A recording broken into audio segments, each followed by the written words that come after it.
question, we need to know what their exact route was. Was it truly from Mather Field north to Corning, or was it something else? In going through about 100 pages of telex messages between Mather Field and Washington, D.C., I found what I thought might be the route, or at least the route that was reported to Washington, D.C. Destination, Mather to Los Banos, which is south of Mather Field, to Roseville, which is near Sacramento, and then north to Orland. And then, oh, there was a weather report too. 1430 Zulu, which is 7:30 in the morning.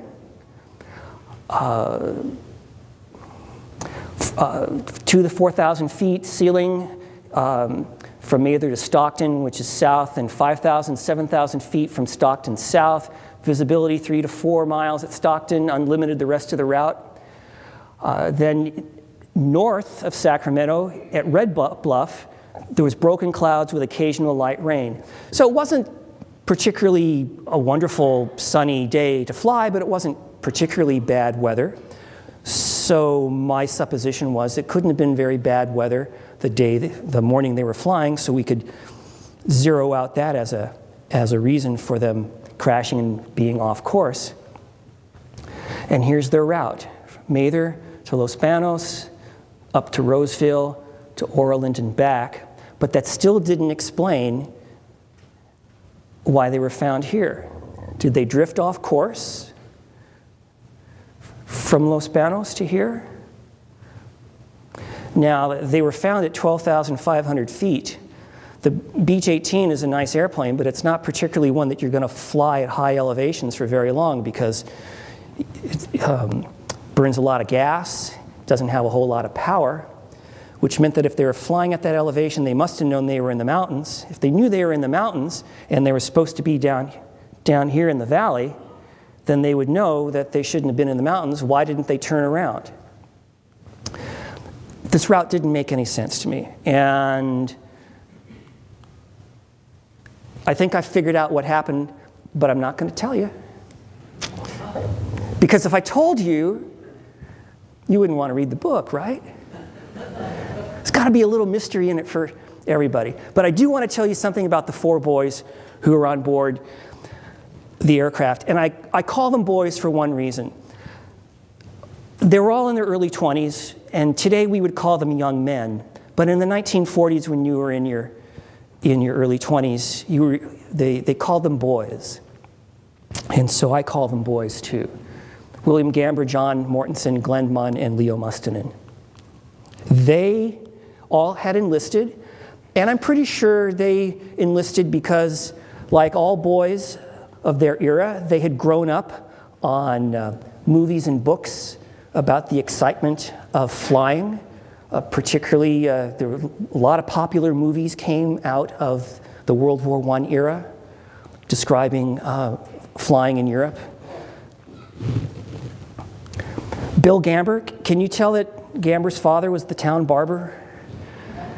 This is Bill's high school graduation photo. Bill was from a small town in eastern Ohio called Fayette. He was born and raised in this house on F Street. He went to high school. In high school, he lettered in basketball. He played trombone in the school orchestra. He got a scholarship to go to university, where he majored in mechanical engineering, and he finished his 4-year degree in 3 years. This being the era when they had slide rules and not calculators. I think Bill Gamber was a bright kid. He enlisted after graduation. He did all of his training in California. He did his primary and advanced flight training in the Southern California area in a place called Hemet near Palm Springs. Also on board was aviation cadet John Mortensen. At age 25, he was the oldest of the boys on the plane.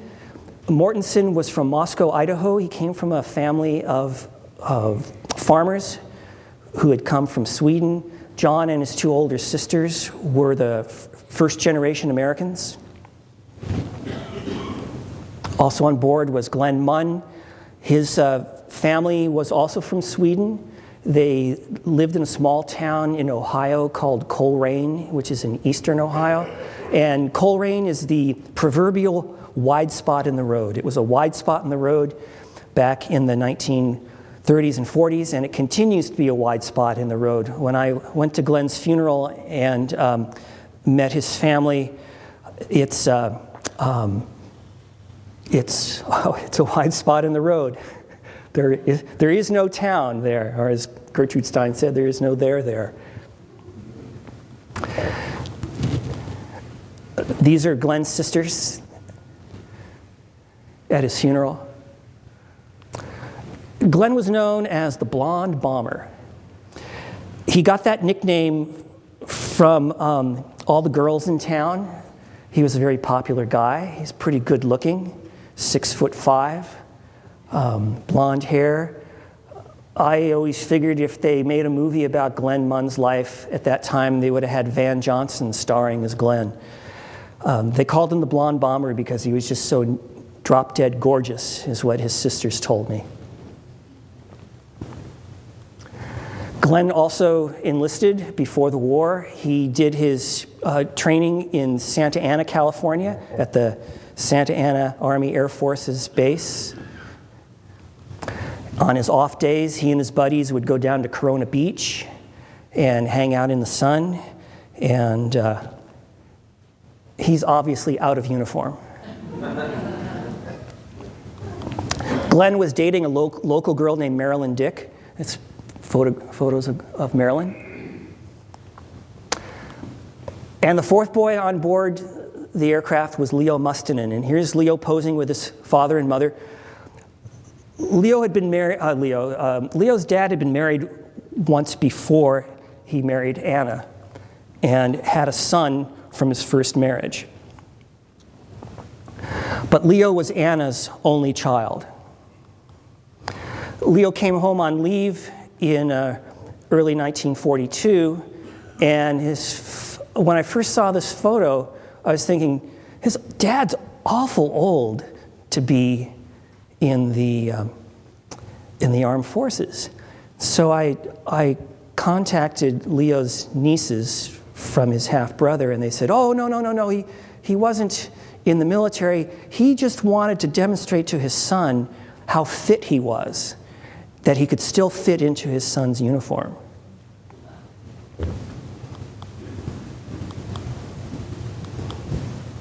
And this is Leo posing with his sister-in-law.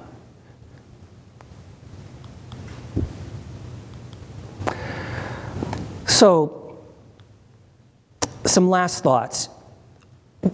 When I first started my research, the biggest question I got from people was, why are you doing this? They went in an airplane, they disappeared, they died, end of story. What's the big deal?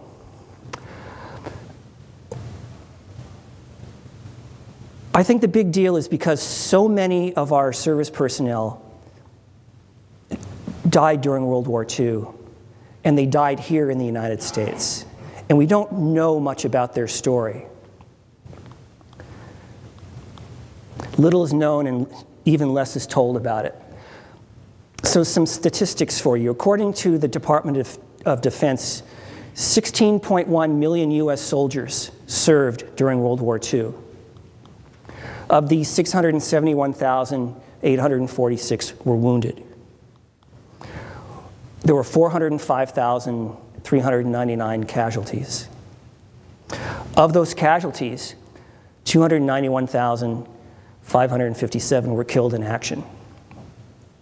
The remainder is 28%, 113,842 were non-combat deaths.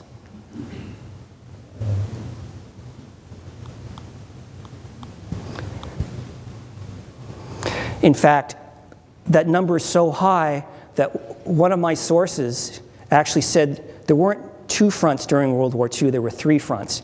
There was the Europe and North Africa front, there was the South Pacific front, and there was the home front.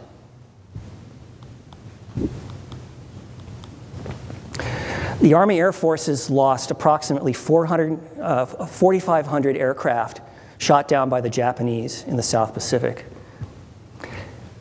We lost over 7,100 aircraft to training accidents and transport accidents. And these accidents represented, 15,530 deaths. I found those numbers just to be amazing, because in all the time I studied history in school,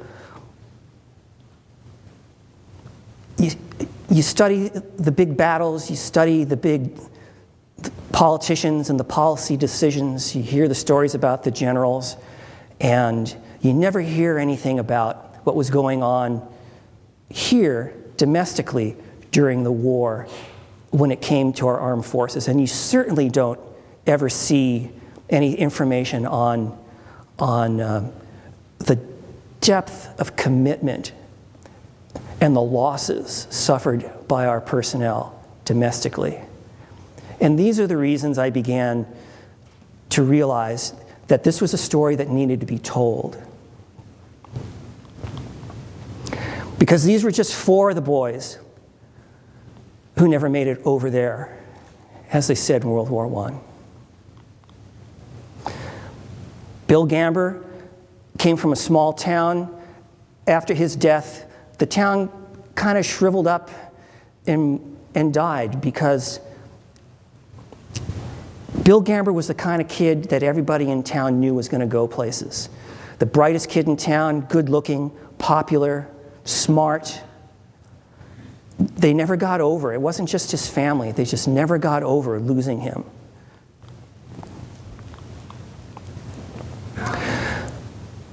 Leo Mustonen,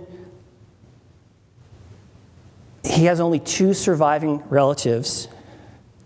They're the daughters of his half-brother. Here she is as a baby in his arms. His mother, Anna, was so broken up by the loss of her only son, she started writing letters to the families of the other crew members, and Mrs. Munn was the only one who wrote back consistently over the course of several years. And I was able to look at these letters that she had written, Mrs. Mustonen to Mrs. Munn, and they're stained with her tears. They're literally stained with her tears. As she was writing the letter, she was crying so much.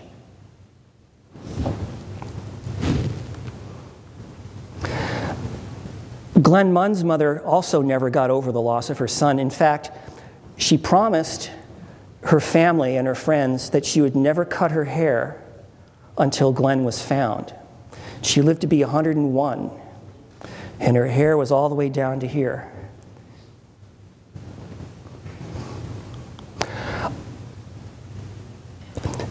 Glenn left a really big family behind. And I think most tragic of all tragedies is the story of John Mortensen, who has no living blood relatives. His 2 older sisters never married and had children. One of his sisters actually lived in Seattle for many years, in Queen Anne. I had a chance to meet her before she died, and I wanted to ask her questions about her little brother, but she had dementia so bad that she couldn't even remember much more of her brother except that he was good looking. All that we have left to mark John Mortensen's passage on Earth is this photograph and a letter he wrote to his sister. So I'd like to end with a quotation from Robert Kennedy that I think sums up the type of losses of these 4 boys. Here, while the moon shines, men are dying on the other end of Earth. Which of them might have written a great poem? Which of them would have cured cancer? Which of them might have played in a World Series or given us the gift of laughter from a stage or helped build a bridge or a university? Which of them might have taught a child to read? It is our responsibility to let those men live. And it's my belief that it's our responsibility to live our own lives with honesty and integrity to honor their sacrifice.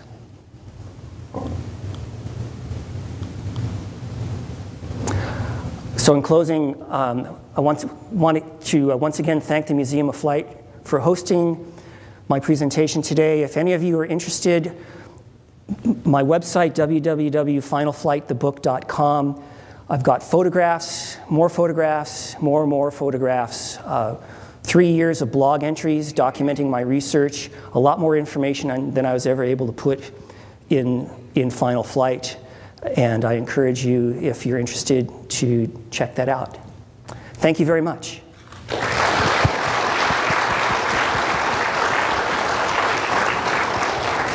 Thank you, Peter. And do you have a time for a few questions? Yeah, I'd love to have questions. Okay, if you have a question, please wait for one of the microphones to come to you. We are recording this for posterity, so we'd like to get your question on the tape as well as Peter's answer. So raise your hand if you have a question.